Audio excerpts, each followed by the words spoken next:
క్రీస్తునందు ప్రియమైన సహోదరి సహోదరులకు యేసుక్రీస్తు నామములో శుభములు. దేవుని యొక్క మహిమ మీ మీద ప్రకాశించునుగాక. ఈరోజు దేవుడు మనకిచ్చిన మాట సామెతల గ్రంథము 19వ అధ్యాయము 5వ వచనం. పూట సాక్షి శిక్ష నొందకపోడు, అబద్ధములాడు వాడు తప్పించుకున్నాడు. ఈ మాటలు మనము సామెతల గ్రంథంలో చూస్తున్నాం. ఈ మాటలు సొలొమోను మహారాజు తెలియజేసినట్లు మనకందరికీ తెలుసు అనమాట. ఇక్కడ చెప్తున్నారు కదా, ఆయన పూట సాక్షి శిక్ష నొందకపోడు. పూట సాక్షి అని అంటే సాక్ష్యం చెప్పేవాడు, అబద్ధ సాక్ష్యం చెప్పేవాడు అనమాట.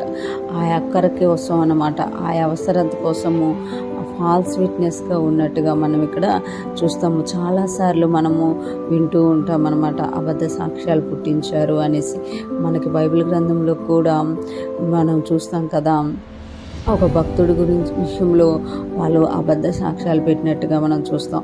నాబోతు విషయంలో యెజబేలు ఐడియా ఇస్తుంది, అబద్ధ సాక్షులను పెట్టి అతన్ని చంపించండి అనేసి. అంటే చాలామంది ఆ పూటకు చెప్పేస్తాం కదా అనుకుంటారు. యేసయ్య విషయంలో కూడా వాళ్ళు సాక్ష్యాలు పెట్టినట్టుగా మనం చూడగలం అన్నమాట.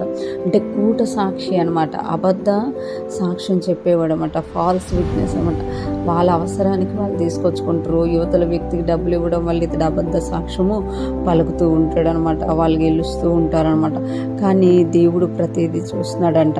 అందుకే ఇక్కడ అంటున్నారు కదా, కూట సాక్షి శిక్ష నొందకపోడు. ఆ టైంకి అతడు తప్పించుకుంటాడు. అంటే సాక్ష్యం చెప్పి వెళ్ళిపోతాడేమో. ఒక న్యాయం, ఒక యథార్థవంతుడు, ఒక న్యాయం జరగాల్సిన వాడు అక్కడ అన్యాయం అయిపోతారు. కానీ దేవుడు ప్రతిదీ చూస్తున్నారట. కూట సాక్షి శిక్ష నొందక పోడు అని చెప్తారు. అట్లనే అబద్ధములు ఆడేవాడు తప్పించుకున్నాడు. అబద్ధములు ఆడేవాడు తప్పించుకున్నాడు. కూట సాక్షి చెప్పేదే అబద్ధం అన్నమాట.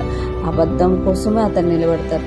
అందుకే ఇక్కడ దేవుడు అన్నారు కదా, కూట సాక్షి శిక్ష నొందకపోడు, అబద్ధములు ఆడువాడు తప్పించుకున్నాడు. అబద్ధం అనేది సాధారణంగా అనిపిస్తుంది, మనకి చిన్నగా అనిపిస్తుంది. ఈ దినాల్లో అయితే అది కామన్గా అయిపోయింది అనమాట. జోక్గా కూడా చాలామంది అబద్ధాలు ఆడేస్తూ ఉంటారు అనమాట. కానీ బైబిల్ గ్రంథం అబద్ధం విషయంలో పరలోకానికి వెళ్ళవు అన్నంత నేరంగా చూస్తుంది.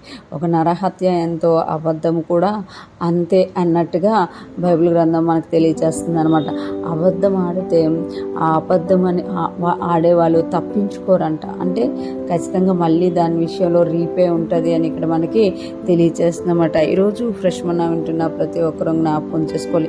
కొన్ని విషయాలు సాధారణంగా ఉంటాయి, కొన్ని విషయాలు అంటే కామన్గా అయిపోయాయి అనమాట ఈ దినాల్లో. కానీ దేవుడు ప్రతిదీ గమనిస్తున్నామట.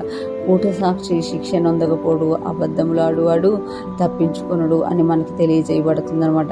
ఈరోజు ఫ్రెష్ మన్నా వింటున్న ప్రతి ఒక్కరము కూడా అబద్ధముల నుంచి దూరంగా, కూట సాక్షులు అంటే అబద్ధ సాక్ష్యాలు చెప్పడంలో దూరంగా ఉన్న మనలో ఎవరు లేరు అనుకుంటాం. కానీ కొన్నిసార్లు కొన్ని విషయాల్లో మనం కూడా తెలియకుండానే ఇలాంటి పొరపాటులో పడిపోతుంటాం అనమాట.